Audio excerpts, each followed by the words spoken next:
Hi, I'm James Lindsay from Visas by James. Today I'm going to share some important time limits with you for the Colombian visa application process. It's important to remember that if you pass over any of these timelines, you can have problems, and what are the effects of each one of these. So the first of the 5 is to always remember, we have 180 days as tourists or person without a visa in Colombia, right?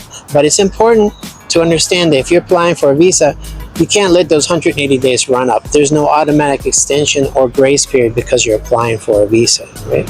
That's number 1.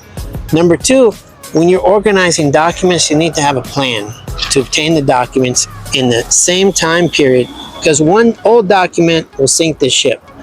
All your documents need to stay under 90 days when you present them.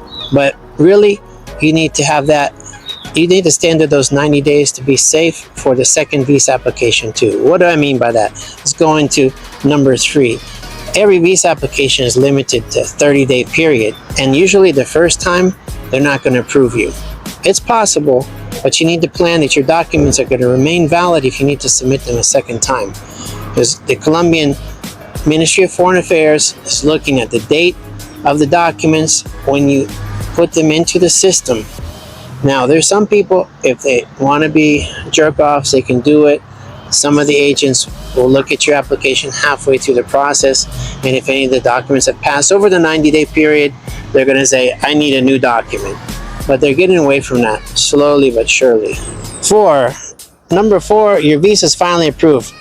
Your visa gets approved, you've got 10 days to pay for it. If you pass that 10-day period, you have to start all over from zero again. And it's very frustrating. Don't wait to the last minute to pay for the visa. You need to do it as soon as possible, because the Colombian website has a lot of problems and certain payment methods sometimes won't work. You can pay via credit card, you can pay via Colombian bank transfer, but have a backup, because sometimes the credit card system isn't working or sometimes the local bank system isn't working. Now finally, let's go into step number 5. 5 is the time you have to register for your cedula or your foreigner's ID card and register your visa with the local immigration office.